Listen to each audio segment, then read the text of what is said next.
He ruled the underworld with silence and steel. She disappeared 5 years ago without a word. Now she's back, with 3 reasons he never knew existed. When a crime lord's past walks through the door holding his future, every empire has a price. And tonight, his just became unmeasurable. This is the story of the man who had everything, until he realized what he'd lost. Welcome to a love that survived secrets, silence, and the weight of a crown made of shadows. Hello, everyone. I'm back with another Afro-Korean story that will stay with you long after it ends. Today's tale is about secrets, second chances, and a love powerful enough to shake an empire. But before we dive in, please subscribe and help us reach 1,000 subscribers so we can keep bringing you stories you've never seen anywhere else. Now, let's begin. The restaurant was the kind of place where silence cost more than noise. Crystal chandeliers hung like frozen tears above tables draped in white linen, and every whisper seemed to carry the weight of secrets worth keeping. Jinwoo Park sat across from his fiancée, her diamond ring catching light like a promise he wasn't sure he could keep when the door opened and his world stopped breathing. He didn't need to turn around. He felt her before he saw her, the way you feel a storm coming before the first drop of rain. 5 years.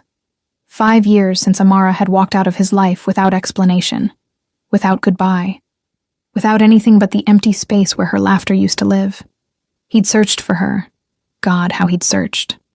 Every contact, every favor owed, every thread of his underground empire pulled taut, trying to find the woman who'd simply vanished like smoke through his fingers. And now she was here. His fiancée, Yuna, was still talking about wedding venues, her voice a pleasant hum he could no longer hear.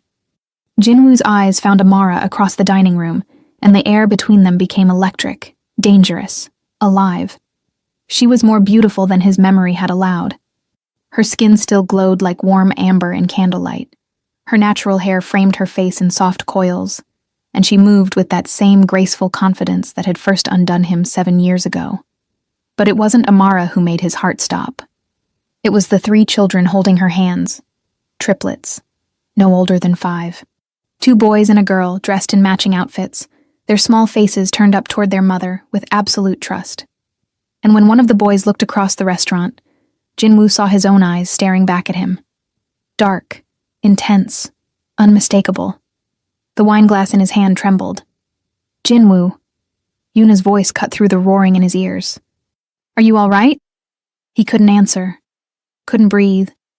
Couldn't do anything but watch as Amara's eyes finally met his across the space that separated them. A space that suddenly felt like an ocean and a heartbeat all at once. Her expression didn't change. She didn't gasp or freeze or run.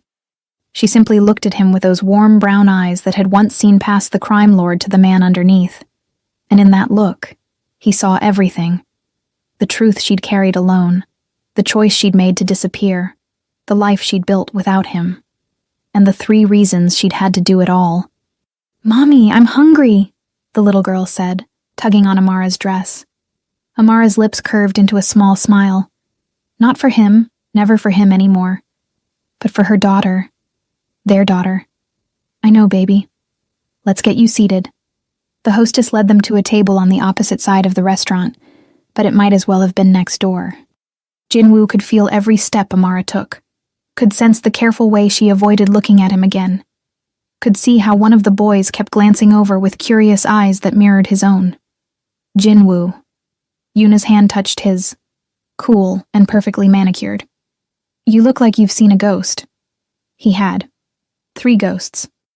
3 small souls he'd never known existed. His mind raced through the timeline. 5 years since Amara left. The children looked about 5 years old, which meant she'd known. She'd known she was carrying his children, and had chosen to disappear rather than tell him. The betrayal cut deeper than any knife his enemies had ever turned on him.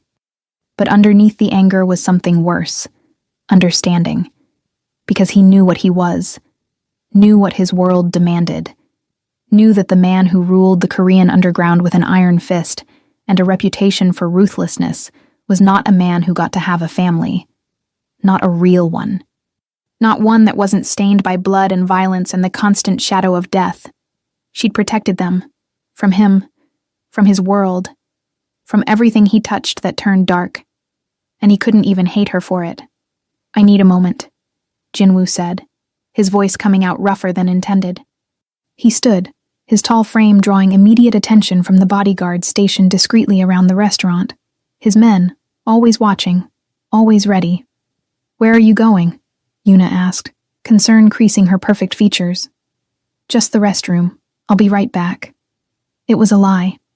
He was walking toward the table where Amara sat with their children, drawn by a force stronger than reason, stronger than the empire he'd built, stronger than every wall he'd constructed around his heart.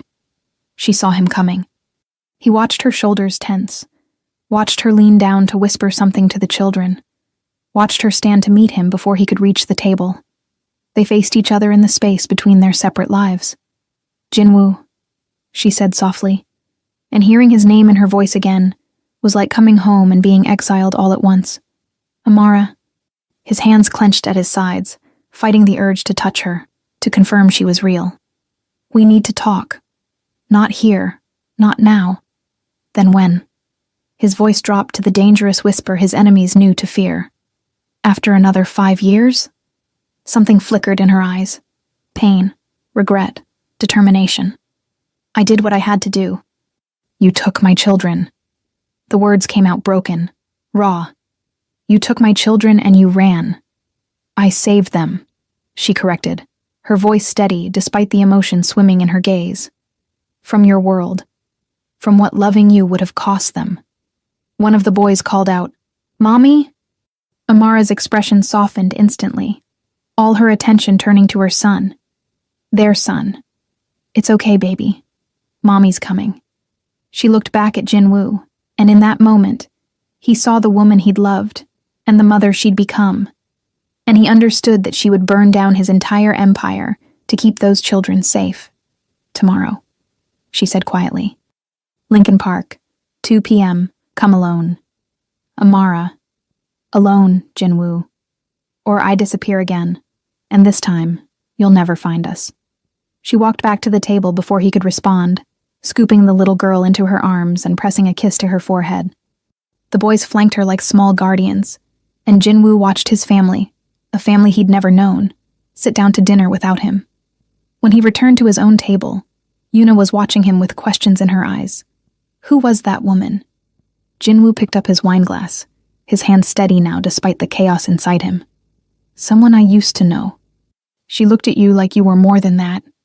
He didn't answer, couldn't answer, because Amara had looked at him like he was everything and nothing all at once. The man she'd loved and the monster she'd fled from. And somewhere between those two truths, he would have to find a way forward, because those children had his eyes. And a man like him didn't walk away from blood, not even when walking toward it might destroy everything. Jinwoo didn't sleep that night. He stood on the balcony of his penthouse, the city sprawling below him like a kingdom of light and shadow, and tried to reconcile the man he'd become with the father he'd never known he was. Behind him, through the floor-to-ceiling windows, Yuna slept in his bed, innocent, unburdened by the weight of his past. She fit perfectly into his world of carefully orchestrated appearances, the daughter of a powerful businessman, beautiful, poised, exactly what a man in his position was supposed to want. But she wasn't Amara. No one had ever been Amara. He'd met her 7 years ago at a charity gala he'd attended to maintain appearances, the respectable businessman facade that hid the empire of fear beneath. She'd been serving champagne, a college student working her way through graduate school, and when she'd smiled at him, something in his chest had cracked open. She hadn't known who he was, what he was. She'd just seen a man in an expensive suit who looked lonely despite being surrounded by people. "You look like you'd rather be anywhere else," she'd said, her voice warm with amusement. "Is it that obvious?" Only to someone who feels the same way. They'd talked for 3 hours. About books and dreams and the kind of life worth living. She'd made him laugh. Actually laugh. Not the cold smile he wore like armor. And when the night ended, he'd known he was in trouble. Because men like him didn't get to fall in love. But he'd fallen anyway. For 2 years, they'd built something beautiful in the spaces between his darkness. She'd never asked too many questions about his business, and he'd never volunteered the truth. She'd brought light into his shadows, softness into his steel, and for the first time in his life, he'd imagined something different. Then she'd disappeared. No note, no explanation, no trace.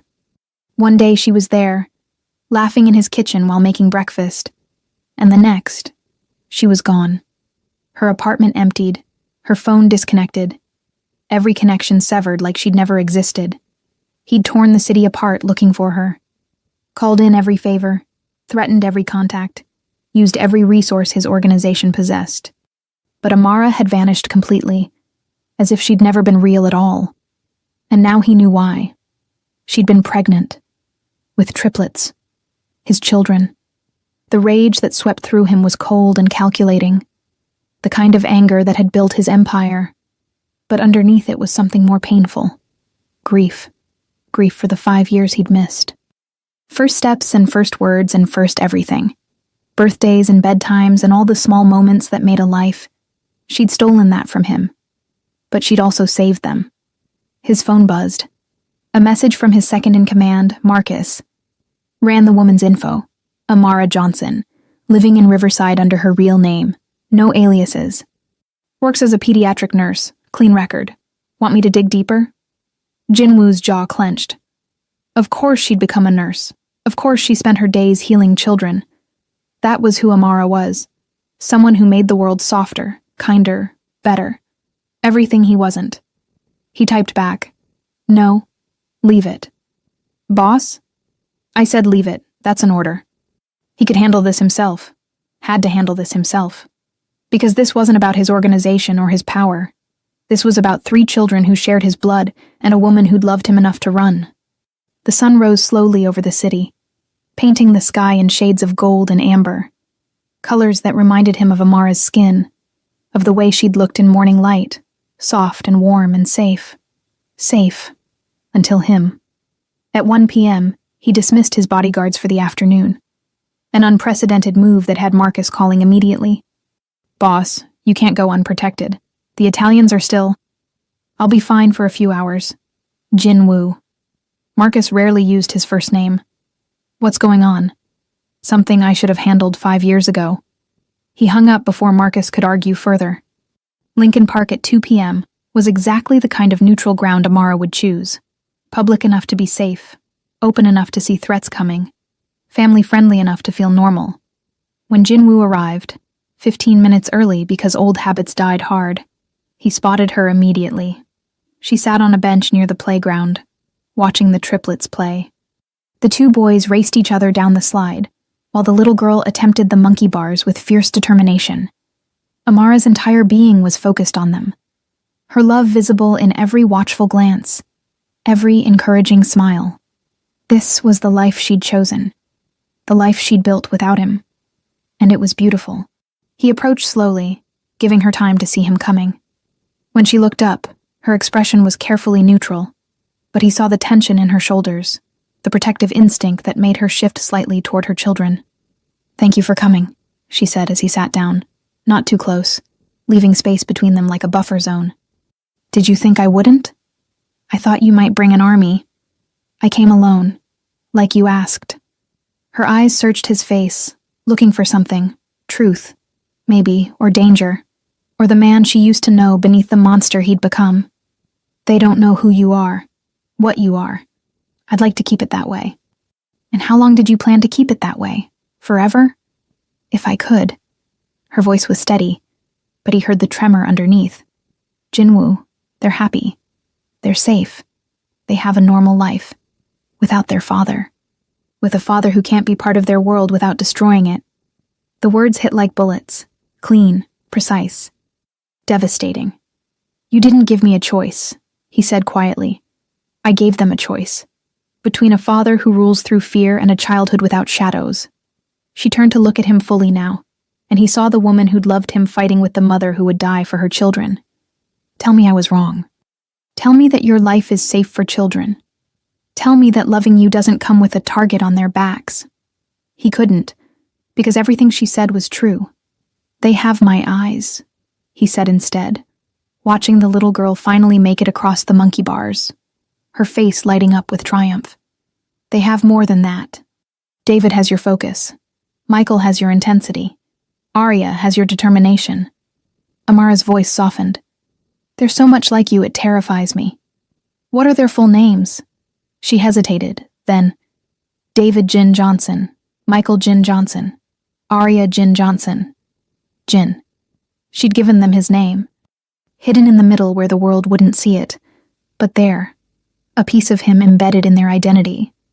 You gave them my name, he breathed. I gave them their father's name, even if they could never know him. One of the boys, David, he now knew, looked over and saw Jinwoo sitting with their mother. The child's eyes narrowed with the same analytical assessment Jinwoo used in business negotiations, and then he started walking over. Amara, Jinwoo started. Just follow my lead, she whispered urgently.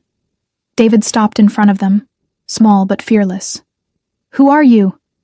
Jinwoo looked at his son, and felt something fundamental shift inside him. I'm a friend of your mother's. Mommy doesn't have friends who wear suits like that. Smart. The boy was smart. David, this is Mr. Park, Amara interjected smoothly. We knew each other a long time ago. From before us? Yes, sweetheart. From before you. David studied Jinwoo with an intensity that was mirror-like and unsettling. You look sad. Jinwoo's throat tightened. Do I? Grown-ups think kids don't notice. But we do. Then, with the casual cruelty of childish honesty, you have eyes like mine. The world stopped. Amara's hand found his, a brief, steadying touch. Coincidence, baby. Lots of people have dark eyes. But David wasn't convinced. He looked between them, processing, calculating, and Jinwoo saw the exact moment his son began to suspect something deeper. David! Michael called from the playground. Come help me with Arya. The spell broke. David turned and ran back to his siblings, but he glanced over his shoulder once, a look that said this conversation wasn't over. He's sharp, Jinwoo said, his voice rough. They all are. Which is why we can't. Amara pulled her hand back, creating distance again. Jinwoo, I don't know what you want from this, but they can't be part of your world. They're already part of my world. They're my blood. Blood isn't enough when it's covered in darkness. He turned to face her fully. What if I walked away? From all of it? You can't. Men like you don't walk away. The Empire doesn't let you go, you know that. She was right. He'd seen too much, done too much, knew too much. The organization would never let him simply leave. He was too valuable, too dangerous, too deeply embedded. Retirement in his world came with a bullet or a prison cell. Then what do you want from me? He asked. To pretend I never saw them? To act like I don't know I have children? I want you to let them be children. To grow up without looking over their shoulders, without bodyguards and bulletproof cars, without nightmares about what their father does in the dark. And what about what I want? Her eyes glistened. What you want stopped mattering the moment you chose that life. The moment you chose power over everything else. I never chose it over you. But you chose it. And you can't unchose it, Jinwoo. That's the truth you won't face. Arya's laughter rang across the playground. Pure, innocent, untouched by anything cruel. And Jinwoo understood that Amara had given his children something he never had, the chance to be innocent. I want to know them, he said finally. Jinwoo, not as their father, not yet, maybe not ever, but I want to know them. Let me do that. Please. She studied him for a long moment, war playing out across her features. Then, one day a week, supervised. The moment I think it's dangerous, we're gone again. Done. And Yuna? His fiancée's name hung between them like an accusation. What about her? Does she know? No. Will you tell her? He thought about Yuna, about the life they were supposed to build, the merger of families, the strategic alliance, the perfect facade. I don't know. Then figure it out, because I won't let your double life destroy what I've built for them. She stood, calling to the children. They came running, 3 small hurricanes of energy and joy, and Jinwoo watched them pile around their mother like she was their whole world. Because she was. Say goodbye to Mr. Park. Amara instructed. They chorused their goodbyes, Arya with a shy wave, Michael with a solemn nod, David with those knowing eyes that saw too much. And then they were gone, walking back toward a life he wasn't part of, leaving him alone on a park bench with the weight of everything he'd lost and everything he might never have. His phone buzzed. Yuna, dinner tonight? Haven't seen you all day. Jinwoo stared at the message, then at the retreating figures of his children. He'd built an empire on fear and control, but right now, he had neither. And for the first time in his life, he didn't know what move to make. The restaurant incident had consequences. Jinwoo learned this 3 days later when Yuna's father requested an emergency meeting, the kind that wasn't really a request. Richard Chen was old-school organized crime masquerading as legitimate business, and his daughter's engagement to Jinwoo was about consolidating power, not love. They met at Chen's private club, all mahogany and cigar smoke, and men who'd killed with handshakes and smiles. My daughter says you were distracted at dinner, Chen began without preamble. That you spoke to another woman. That you looked at her like the world was ending. Jinwoo kept his expression neutral. An old acquaintance, nothing more. Nothing more. Chen leaned back in his leather chair, studying him. Jinwoo, we've known each other for 15 years. I've watched you build your empire from nothing. You don't get distracted. You don't lose focus. You certainly don't look at anyone like they matter more than your ambitions. It was nothing. Don't insult my intelligence. Chen's voice hardened. Who is she? Silence stretched between them, the dangerous kind that preceded violence or understanding. Jinwoo calculated his options. Chen's organization was powerful, but not as powerful as his own. A war between them would be costly, bloody, and ultimately pointless. But lying to Chen about Amara felt like betraying her all over again. Someone from before, Jinwoo said finally. Someone I cared about. She disappeared 5 years ago. And now she's back. Yes. With children, Yuna said. 3 of them. Jinwoo's jaw tightened. So Yuna had noticed more than she'd revealed. Yes. Chen was quiet for a long moment. Then surprisingly, are they yours? The question hung in the air like a sword. Yes. Chen whistled low. That complicates things. It doesn't have to. My engagement to Yuna still stands.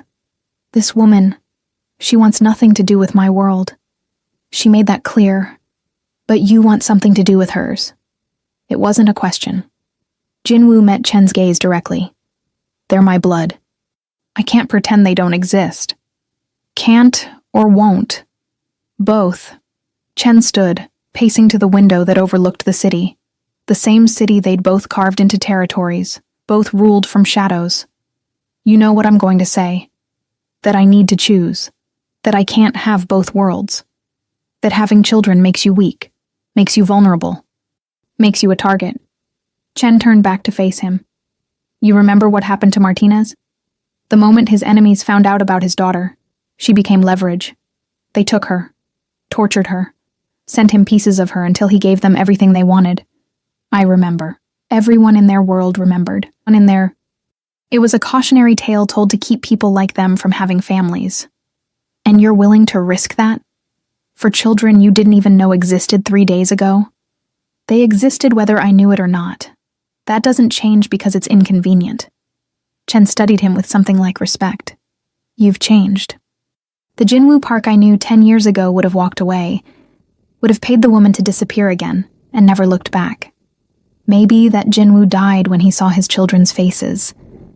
Then you're a fool, because that Jinwoo survived. This new one? Chen shook his head. Sentiment is poison in our business. Then I'll drink the poison. And what about my daughter? The question Jinwoo had been avoiding. Yuna deserves better than a husband who loves someone else. Yuna deserves the alliance we agreed on. The merger of our territories, our resources, our power. Chen's voice went cold. You don't get to back out because an old girlfriend showed up with convenient children. Convenient? Jinwoo stood, anger flashing. My children are not a convenience. They're a liability, a weakness, a vulnerability that every one of your enemies will exploit. Chen stepped closer. You want to know them? Fine. Keep them secret. Set them up somewhere safe with their mother. Visit occasionally. Play the concerned benefactor. But you don't blow up a multi-million-dollar alliance for sentimentality. It's not sentimentality. It's... What? Love? Chen laughed. But it was ugly. You gave up love when you chose this life. We all did. That was the price, and you paid it willingly. Maybe I want a refund.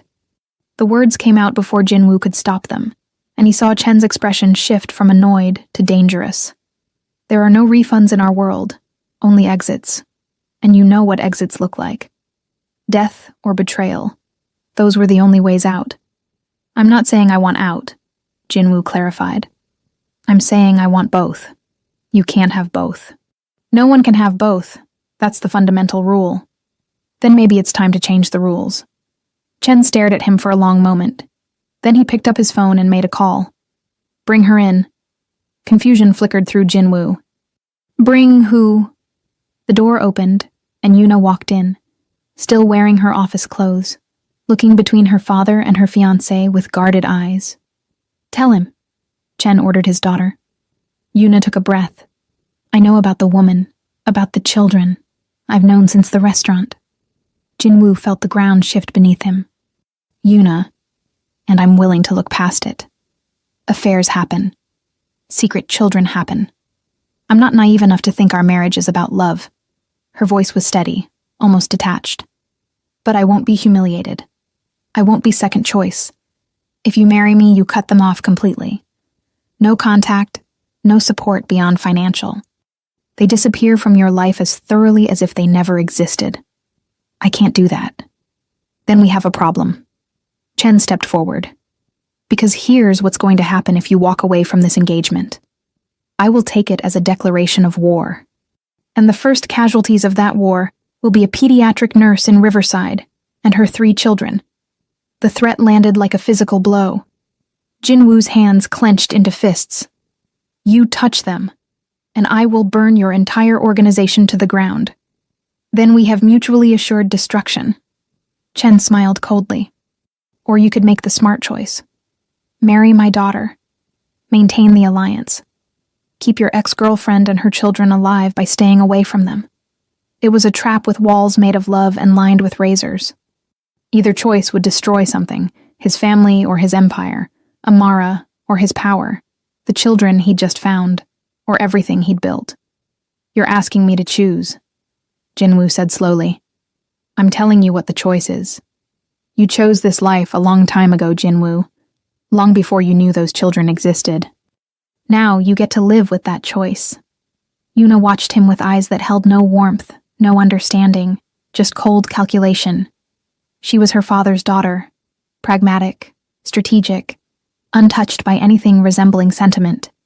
She would never look at their children the way Amara did, would never sacrifice everything to keep them safe, would never choose them over power, because she was exactly like him, or like who he used to be. I need time, Jinwoo said.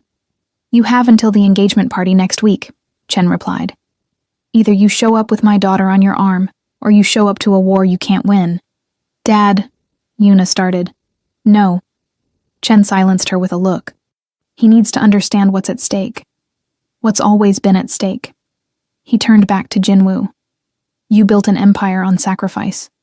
On being willing to give up everything soft and human for power. Don't tell me you've suddenly developed a conscience now. But that was exactly what had happened. Seeing David, Michael, and Arya, seeing himself reflected in their eyes, seeing the life Amara had built for them, had cracked something open inside him that years of violence and control had sealed shut. He'd become human again. And in their world, humanity was fatal. Jinwoo walked out of the meeting without another word. His bodyguards fell into step behind him, silent shadows that followed him back to his car. Marcus was waiting, reading his expression instantly. That bad? Worse. What do you need? Jinwoo looked out at the city, his city, built on fear and respect and the carefully maintained illusion of invincibility. He'd sacrificed everything for this kingdom of shadows. But kingdoms meant nothing when you had no one to share them with. I need options, he said finally. Ways to protect people from my own world. Marcus was quiet for a long moment. Then, "Boss, if you're thinking what I think you're thinking, I'm not thinking anything yet. Just gathering information." Information for what? Jinwoo closed his eyes, seeing Arya's smile, David's knowing eyes, Michael's quiet intensity, seeing Amara watching them with fierce, protective love. For how to be a father without getting my children killed. Marcus let out a slow breath. That's not really possible in our line of work. Then I need to find a way to make it possible. And if you can't? Jinwoo opened his eyes, decision crystallizing. Then I need to find a way out. Out? Marcus's voice went sharp. Boss, there is no out. You know that. The only people who leave our organization are dead, I know. Jinwoo looked at his second in command, his friend of 15 years. But maybe it's time someone survived the exit. That's suicide. Chen will come for you. The Italians will sense weakness. Every enemy you've ever made will see their chance. Let them come. Jinwoo's voice went hard. I've been building this empire for 20 years. I think I can defend it long enough to burn it down myself. And then what? You think you can just walk away and play house? Be a normal father to those kids? I don't know. But I know I can't keep being this. He gestured at himself, at the car, at the armed men who followed him everywhere. Not if I want to know them. Really know them. Marcus shook his head. You're going to get yourself killed. And possibly them too. Not if I do this right. There is no right way to do this. Then I'll have to invent one. He had 1 week. 1 week to figure out how to dismantle an empire without bringing it down on the people he loved. 1 week to find a way to be both the man he was and the father he needed to become. 1 week to choose between the kingdom he'd built and the family he'd never known he wanted. His phone buzzed. A text from Amara. Saturday, same park, same time. Don't be late. Jinwoo smiled despite everything. A real smile that felt foreign on his face. He had 1 week to save his soul. And he was going to start by showing up for his children. Saturday came wrapped in autumn light. Golden, fleeting, precious. Jinwoo arrived at the park early again, this time carrying something he'd spent 2 days choosing. 3 small gift bags, each one carefully selected for children he barely knew, but desperately wanted to understand. Amara saw him first. She stood near the swings, arms crossed, her expression unreadable. When their eyes met, something passed between them. Not forgiveness, but acknowledgement. They were here. They were trying. You came, she said as he approached. I said I would. You've said a lot of things over the years. The barb landed softly, but it still cut. I know. But I'm here now. That has to count for something. Before she could respond, 3 small bodies came racing over. David reached him first, stopping just short, assessing. Michael followed, quieter, watching. Arya hung back with her mother, suddenly shy. You're the man from before, David announced. The one with sad eyes. I am. Are you still sad? Jinwoo crouched down to their level, something that felt both natural and terrifying. A little less today. Why? Because I get to see you. David considered this with that too old wisdom. Mommy says you're her friend from a long time ago. That's right. But friends don't usually make people look the way Mommy looked when she saw you. Like she was happy and scared at the same time. Jinwoo's eyes found Amara's. She was looking away, her jaw tight. But he saw the truth in her posture. She was happy and scared, just like him. Sometimes grown-up friendships are complicated, Amara interjected gently. Everything grown up is complicated, Michael said quietly, his first words, and they carried unexpected weight. Jinwoo smiled. You're right about that.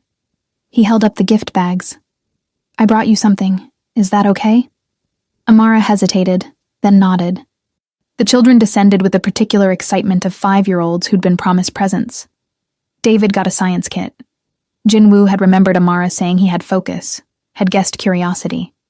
Michael received a sketchbook and expensive colored pencils. Something in his quiet observation suggested an artist's soul.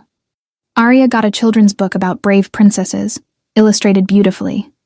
These are perfect, Amara breathed, surprise evident in her voice. How did you... I paid attention to what you said about them, to what I saw. For a moment, the walls between them lowered. She looked at him like she used to, like he was a man who could be good, not just a man who chose to be dangerous. Thank you, she said softly. The children scattered to explore their gifts, and Jinwoo found himself standing beside Amara in comfortable silence. He wanted to ask her everything. 5 years of questions, 5 years of missing her. But instead he just watched his children be children. They're incredible, he said finally. They are. They're everything good I could give them. You did this alone. I had to. I know. I understand why now. I hate it, but I understand it. She looked at him then, really looked at him. Jinwoo, what are you doing? Why are you here? Learning how to be human again. You can't be human in your world. You know that. Maybe I need a different world. Her eyes widened. Don't say things you don't mean. Don't give us hope if you're just going to disappear again into your empire. I'm not disappearing, not this time. You say that now. But when your world demands you choose, I'm choosing them. I'm choosing you. I'm choosing this. He gestured at the park, at their children laughing and playing, at the life she'd built. Whatever it takes. It takes everything, Jinwoo. It takes walking away from power, from control, from everything you are. Then maybe everything I am needs to change. Arya ran over, tugging on his sleeve with small, fearless hands. Mr. Park, will you push me on the swing? He looked down at his daughter, and felt his heart crack open completely. I'd love to. As he pushed Arya higher and higher, her delighted squeals filling the air, he caught Amara watching him with tears in her eyes. She quickly wiped them away, but he'd seen them. She still loved him. Despite everything. Despite the 5 years, and the pain, and the impossible situation. She still loved him. And that made everything. The danger, the sacrifice, the war he was about to start with his own world, worth it. Because love was supposed to be worth dying for. He'd just never believed it until now.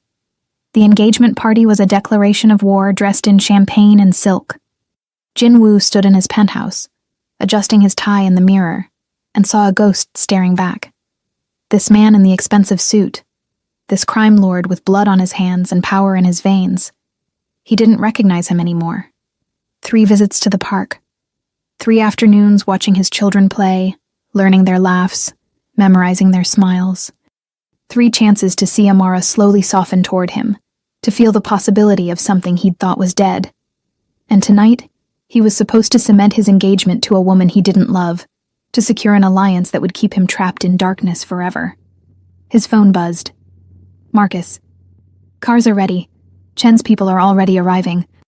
You sure about this? Jinwoo wasn't sure about anything anymore. But he typed back. On my way. The venue was spectacular, a historic mansion overlooking the city, filled with everyone who mattered in their world. Legitimate businessmen who weren't legitimate. Politicians who'd been bought years ago. Families whose money came from blood, and always would. Yuna stood at the center of it all, beautiful and cold in a white dress that looked like a wedding gown. When she saw Jinwoo, she smiled, but it was her father's smile. Calculating. Victorious. There's my fiancé, she said, taking his arm possessively. I was beginning to think you'd gotten cold feet. Just late. You're never late. Not for anything that matters. The implication hung between them. She mattered, and he'd been late anyway. Chen approached with several associates, all powerful men who'd built empires on other people's suffering. Jinwoo, good to see you made the right choice. Did I? Chen's expression hardened. Don't test me. Not tonight. The evening progressed in a blur of forced congratulations and strategic conversations. Jinwoo played his part perfectly. The devoted fiancé, the shrewd businessman, the powerful crime lord who had everything under control. But inside, he was screaming. At 10 p.m., he stepped onto the balcony for air. The city sprawled below. His kingdom, his prison, his past. Somewhere out there, Amara was putting their children to bed, reading them stories, kissing their foreheads, living a life he'd never be part of if he stayed on this path. Beautiful, isn't it? Yuna had followed him outside. All of this, everything will control together. Control isn't the same as living. For people like us, it's better. Living is messy. Control is clean. He turned to face her. Is that really what you want? A clean, controlled marriage with no mess, no feeling, no real connection. I want power. I want security. I want to know that every decision is strategic. She stepped closer. What I don't want is to be humiliated by a husband who's in love with someone else. Then why are you here? Why go through with this? Because my father's right. Sentiment is poison, and I'm not weak enough to drink it. That's not strength, Yuna. That's just fear. And you're not afraid of what walking away will cost you. He was terrified. But for the first time, he was more afraid of staying than leaving. I'm sorry, he said quietly. You deserve someone who can give you what you want. But that's not me. Not anymore. Her eyes widened. You're really going to do this. You're going to throw everything away. I'm going to try to build something real, something that matters beyond power and control. They'll kill you. My father, the Italians, everyone you've ever crossed, they'll all come for you. Let them. And your children, your precious Amara, what happens to them when your enemies use them to destroy you? That was the question that haunted him. The impossible equation. How to protect his family while dismantling everything that made him powerful enough to protect them. I'll find a way. There is no way, Jinwoo. Don't you see? You lost the moment you fell in love with her. You lost the moment those children were born. Because now you have something to lose. And in our world, that's fatal. She was right. He knew she was right. But he also knew he couldn't spend the rest of his life hiding from love because he was afraid of loss. Tell your father I'm done. With the engagement, with the alliance, with all of it. He'll destroy you. He can try. Jinwoo walked back inside, past the shocked guests, past Chen's murderous glare, past the life he'd built over 20 years of sacrifice and blood. He walked out the door and didn't look back. In his car, Marcus was waiting. Where to, boss? Jinwoo gave him an address in Riverside. And Marcus, start preparing the contingencies. Everything we discussed. It's time. You're really doing this. I'm really doing this. Then you better pray your plan works. Because if it doesn't, we're all dead. Jinwoo smiled. A real smile. Maybe the first in years. Better to die trying to live than to live already dead. The drive to Riverside felt like crossing between worlds. From towers of glass and steel to modest neighborhoods with actual families. From power to possibility. When he knocked on Amara's door at midnight, she opened it in pajamas, confusion and worry on her face. Jinwoo, what? I broke off the engagement. I'm walking away from everything. And I need you to know that whatever happens next, I choose this. I choose you. I choose them. Her hand flew to her mouth, tears already forming. Are you insane? They'll come after us. I know. Which is why I need you to trust me. I have a plan. It's dangerous and complicated and might not work, but it's our only chance. Our chance at what? He took her hands, feeling the warmth of her skin against his. At being a family. A real one. Without the shadows. Jinwoo, you can't just... There's no way to... Let me try. Please. Let me try to be the man you needed me to be 5 years ago. She searched his face, looking for lies or false promises. But all she saw was truth. Okay, she whispered. Okay. He kissed her then, soft, desperate, full of 5 years of longing. And for just a moment, he believed they might actually survive this. The war came swift and brutal. Chen struck within days, burning Jinwoo's businesses, turning allies, spreading word that the mighty crime lord had fallen for a woman and her children. The attacks were surgical, meant to destroy everything. But Jinwoo had been ready. For months, he'd moved assets, secured loyalties, built his exit. With Marcus's help, he orchestrated the impossible, dismantling his empire before anyone else could. The FBI took the bait. Marcus reported from the safe house where Amara and the children hid. Chen's finished. And us? Immunity, protection, new lives. Marcus paused. It's really over, boss. 3 months later, Jinwoo Park ceased to exist. James Park taught high school in a quiet Oregon town. He walked his children to school without bodyguards, helped with homework instead of handling territory disputes, kissed his wife goodnight without checking for threats. Daddy, read us a story? Arya called one evening. Daddy. The words still made his heart stop. He settled between his 3 children, their small bodies pressed against his, and began to read. Outside, his old world spun on without him. Chen would rebuild, others would rise. The shadows would always need rulers. But Jinwoo was free. That night, Amara found him on the porch, watching stars. Do you miss it? She asked. The power? He pulled her close. I miss nothing, because I finally have everything. She smiled against his chest. You built an empire on fear, and I traded it for this, for you, for them. He kissed her forehead. Best deal I ever made. Inside, David's voice called out, Dad, we need you. Dad. Jinwoo went to his children, leaving the crime lord behind forever. He'd spent 20 years building an empire of darkness. But this love, this family, this ordinary beautiful life, was the only empire worth having, the only one he'd ever truly rule. The end.